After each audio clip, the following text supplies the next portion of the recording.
Yeah, I'ma make this shit hot. Oh, I'ma light this shit up. Yeah, I'ma make this shit hot. Oh, I'ma light this shit up.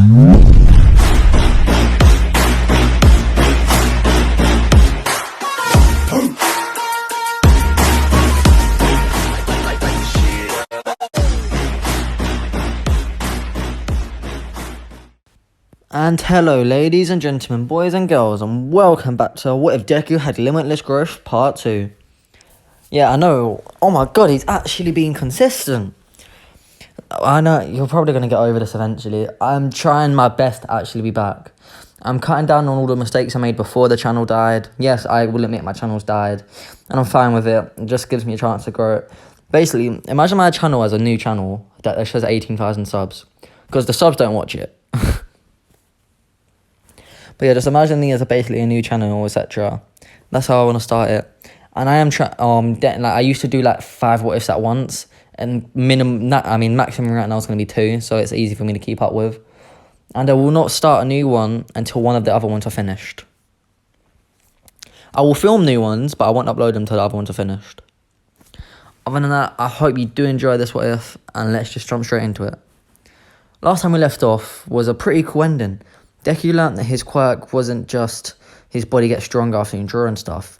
It fully evolves.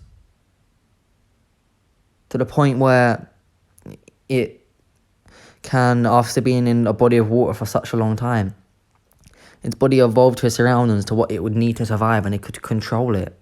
He learnt to control water. He can manipulate it to whatever he wanted. Then he forgave Bakugo for the childhood of bullying. And Bakugo actually began to help him train, and the way he done this was launching massive explosions at him. And due to this, his body actually adapted to the situation, evolved, to the point where it could copy him. And Deku gained the quirk of explosion. Now I know some of you are going to say, but it took Deku months to be able to control water. Well, that's mainly because Deku's quirk, when this Deku wasn't born without a quirk, it was just late. So his body was always adapting, just not to such an extreme. And Deku had the entire childhood of Bakugo's explosions. So with that and added these massive ones, Deku's body didn't really need to put much effort in. And he attained Bakugo's explosion quirk. Let's jump straight back to there. Bakugo's just flabbergasted. Big word, gang. And All Might is just shocked as well. Bakugo goes, how? That's my quirk. And Deku explained his theory and how it's correct. He explained that he expected his body would evolve to such an extent that it would be able to copy whatever it's enduring as. That's what happened with water. And Deku decided to test out Bakugo's quirk. At first he can only create little sparks, but as we know what's about to happen, his body evolves, overcomes, adapts. And them little sparks turn into regular explosions like Bakugo's, to the point where he can lift himself off the ground. Every time he uses this quirk, it just gets stronger and stronger. And eventually he's on par with Bakugo, who's had this quirk for years to train it. But he quickly overpasses him. As Bakugo's strongest explosion, yes, it's pretty powerful, but Deku doesn't even need to put effort into it anymore to do it. And I know you're saying, but what about Bakugo's arms getting damaged? You're forgetting, Deku's body's basically immune to basically anything at this point.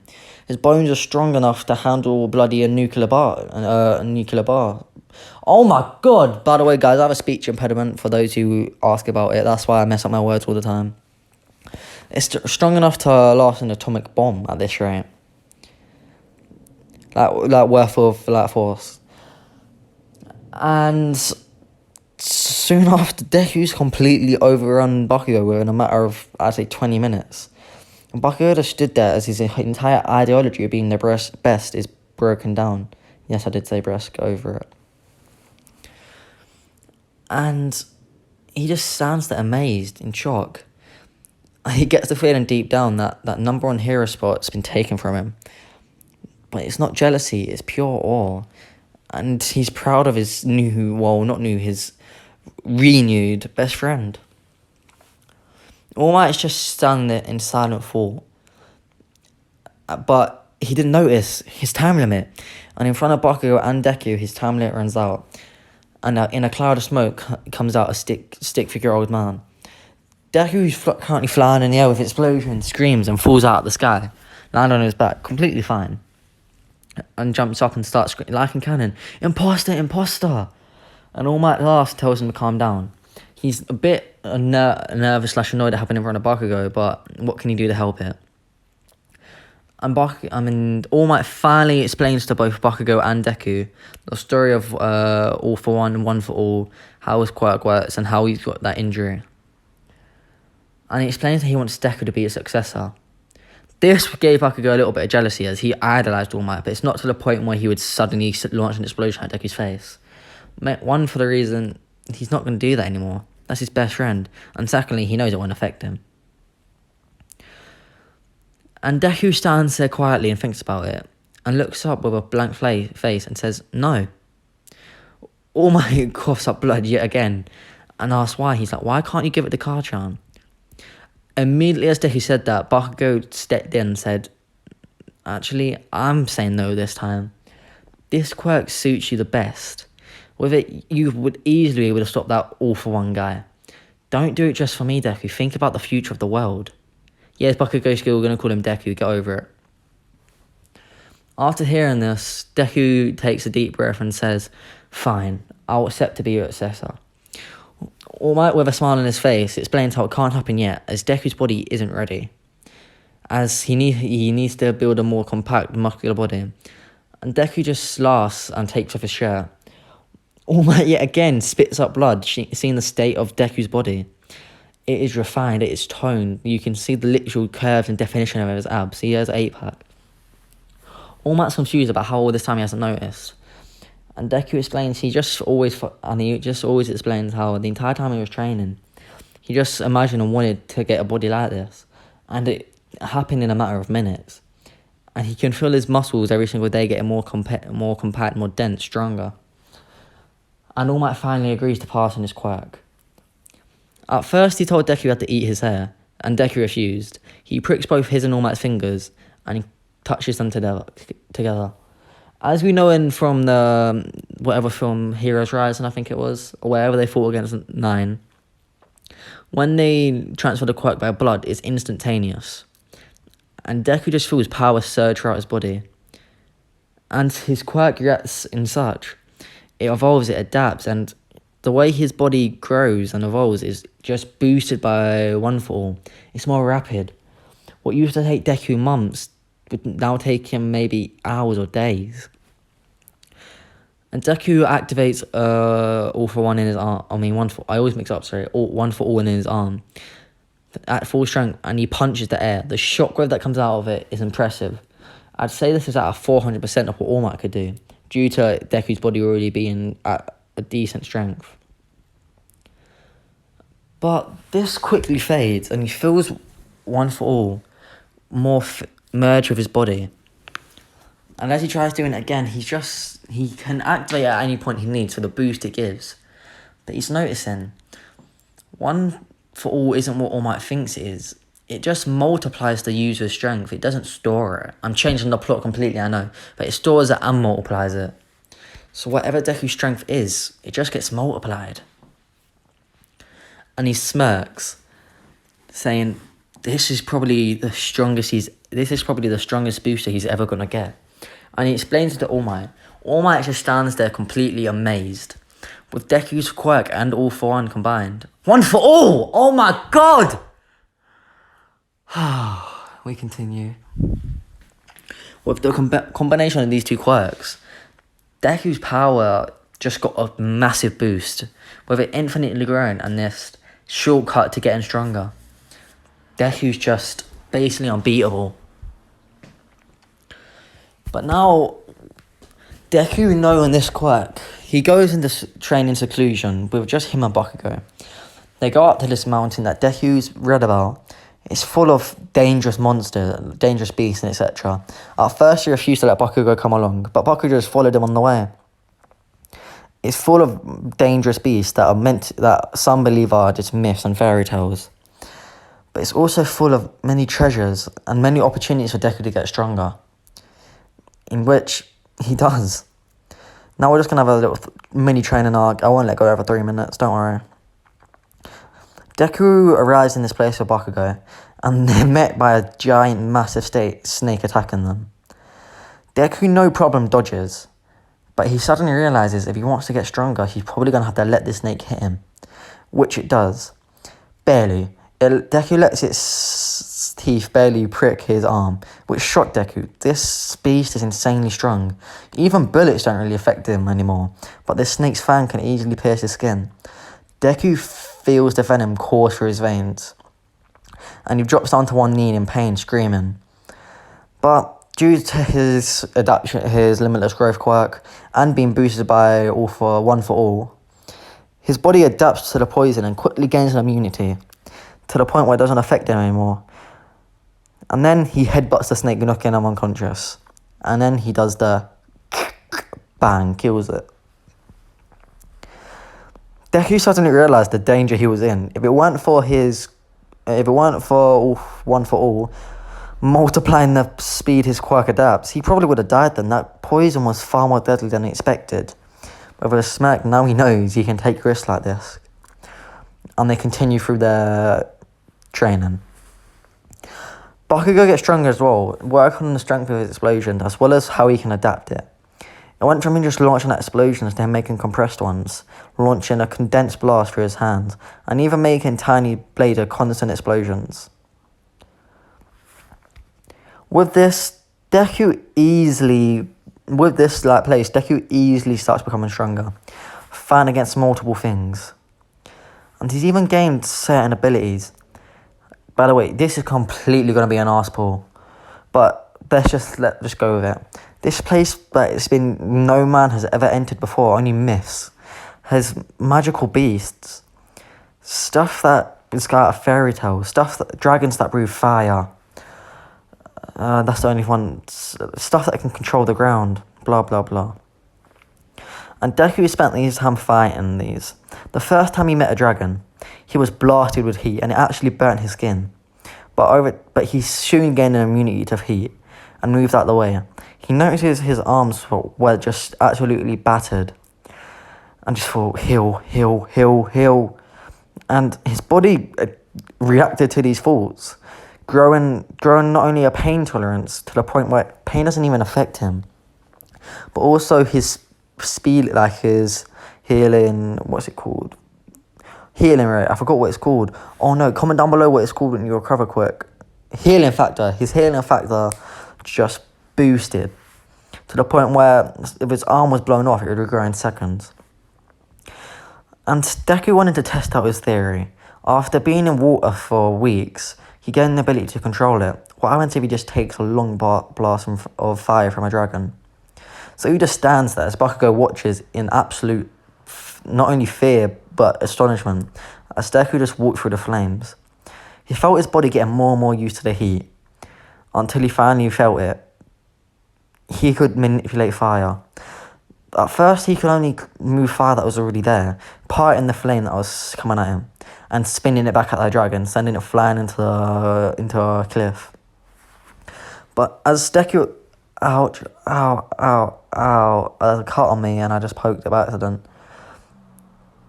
But as Deku was watching this happen... as Deku watched the dragon fly backwards, he knew what he had to do. He had to practice with this fire quick. There was a few little flames left on the ground, cinders, and he made them explode until the point he could manipulate it into a fire tornado. And after a few seconds of this, before the dragon got to recover, Deku finally managed to do it. He created his own flame from his hand. This is where Deku knew the real fun was starting.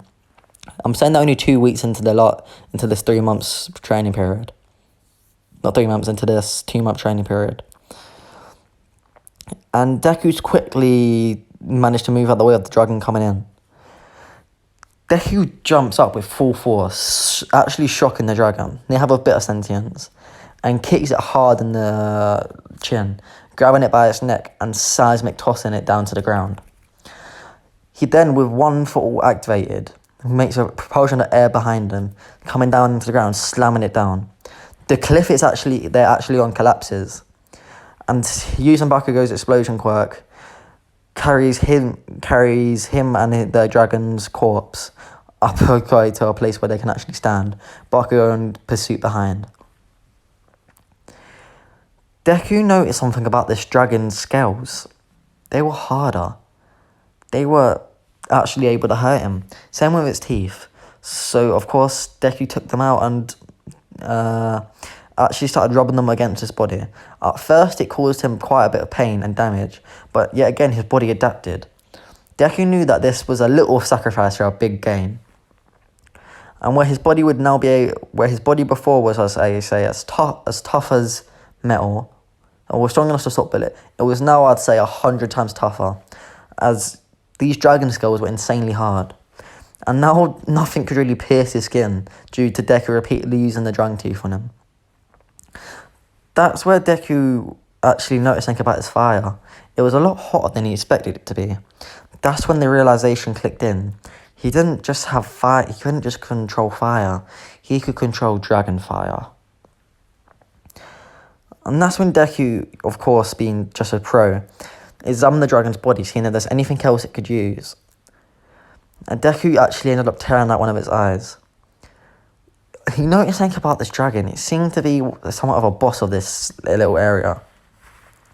Meaning anything he could get out of it, he would. He examined the eye and saw how it was definitely different. And the only thing he could think it would do, if his body got a taste of it, so he swallowed it. At first he wanted to be sick, but he quickly suppressed the feeling. And as his body digested this eyeball, he felt the power course throughout his body. It was a horrible burn from the inside out, as no one's really eaten dragon before. They didn't know that it's going to be infused with heat. But Deku's body easily adapted to it, quicker than he expected. And that's when he noticed it. It's as if his eyes were replaced with dragon eyes. It wasn't really noticeable, except for, you know, when Naruto gets his chroma eyes, he gets them dashed pupils. And he looks around, everything is clearer, he can see a lot further. And the more he focuses, the further he can see. And it's almost natural to him. He can somewhat see through walls, which becomes easier over time. And he can actually see heat signatures. Deku's eyes somewhat return to normal, and he smirks. Not only does his body adapt, it can take power from others. And this is where he knew he was going to have a lot of fun. Over the course of his training, Deku learnt the basic elements, having mastery control over fire, water, earth, but the one he was struggling with was air. And the only way he thought he could do it, not only did he take on magical beasts that used air, which gave him a somewhat sort of manipulation around him, giving him somewhat magical air, he jumped down into this sort of ravine where the wind was strong enough to blow someone away in a second, tear skin. That's how strong the wind was. He just jumped down there and took the wind, standing against it, getting stronger and stronger against this wind force, until the point he felt it. Deku just knows, it's in his DNA, it awakens, that he had finally unlocked the wind attribute. And not only that, it seemed to give him more of an understanding. Of course, he uses explosions to fly out of the ravine, and actually practices. At first, he could only make a breeze, which, yes, we all know what's about to happen. Then, a blast of air, until the point it was basically as mastered as the other elements. This took a day or two, though. And then he finally did what he'd been wanted wind for so long for. He manipulated the air around him and flew up into the sky. He could finally do it. He could fly without the need of explosions. He can fly fast, only getting faster the more he did it. And with it, he got up high into the sky where he noticed it was a storm, just to get struck by lightning and fall down to the sky, fall from the sky. Again and again he was struck as he was falling through the storm. But his body adapted to it, as we all know it's about. I don't even need to say it anymore. And Deku's eyes opened with a spark of power, electricity in his eyes, and he slammed down to the ground with electricity coating his body. This was something unexpected, but greatly appreciated. And that's where we're going to end this training arc. And we're going to skip to a few, weeks later, where he goes to UA, walks through the gate with Bakugo by his side, them both smirking. they're ready for this exam, and they're both aiming for top place. Other than that, guys, I do hope you enjoyed this What If. I know my storytelling's getting better. I'm getting back into my mojo. But yeah, hit the like goal, which I didn't even say. 60 likes. I know I even changed it probably. And yeah, other than that, guys, hope you do enjoy. Peace out. Share with your friends and family. Like and subscribe. And yeah, love, guys. Love.